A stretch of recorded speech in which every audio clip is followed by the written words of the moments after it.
Телевизија Алфа Бабарога за СДСМ, партијата и самиот партиски лидер последниве денови влегоа со директен напад на нашиот медиум. Телевизија со национална концесија, само затоа што не им се допаѓа уредувачката политика. Ваквите потези на социјалдемократите се целосно спротивни со вредностите на едно демократско општество, каде што прво и основно правило кое треба да го почитуваат партиските лидери е воздржување од лепење етикети на медиуми и новинари, без разлика дали им се допаѓа или не она што се прашува. СДСМ сега најде некаква логична поврзаност на телевизија Алфа и Алта Банка, прашувајќи дали поради банката Алфа го имала своето лого. Дури и логотипот на Алфа и Алта се толку идентични. Облик, знак, боја.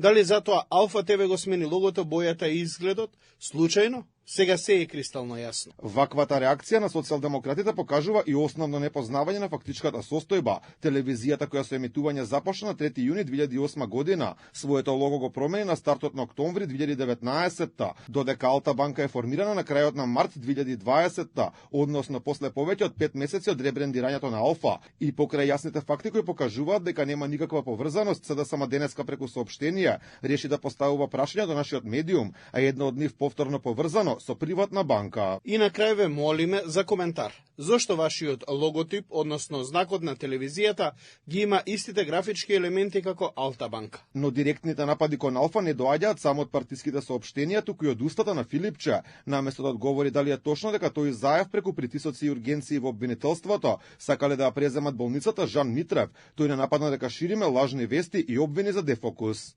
Ако што гледате не знаете, ништо ме прашувате. На вакви лажни вести од којните на ВМРО не одговара. Ви кажав се. Фейк ньюс, Алфа, фейк ньюс. Мене ме обвинуваа дека имам куќе у нерези. Доаѓаше ваш колега новинар. Што се случи тоа? Ништо. И ова е истата работа. Имате одговорност за објективно информирање во јавноста. Не за вакви црни кампањи и дискредитирање. А оваа ситуација како да беше само реприза на она што се случи пред 10 дена, кога од Филипче побаравме објаснување за навредливите партиски соопштенија полни со лични дисквалификации за новинари, наместо одговор и тогаш напад.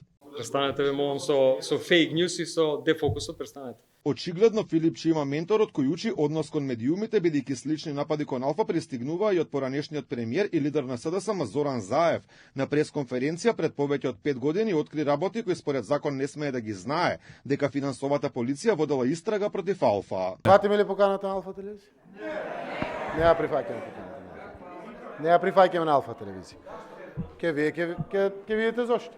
Посебно во момент каде што според мене се прави сериозна истрага. Алфа му пречеше на уште еден поранешен лидер на СДСМ, екс-премиерот Димитар Ковачевски, го обвини нашиот медиум дека наликувал на партиски сектор за комуникации, а друг медиум пак бил трговец со енергенси. Во државата има медиум, чија што уредувачка политика повеќе наликува на уредувачка политика на компанија која што тргува со енергенси, а има и медиум кој што уредувачка политика повеќе личи на уредувачка политика на партиски сектор за комуникација. Инаку ова не се единствените напади кон нашиот медиум. На пресконференција Алфа често беше под напад на други функционери од СДСМ, меѓу кои и Радмила Шекеринска и поранешниот министер без ресор, задолжен за медиуми Роберт Поповски.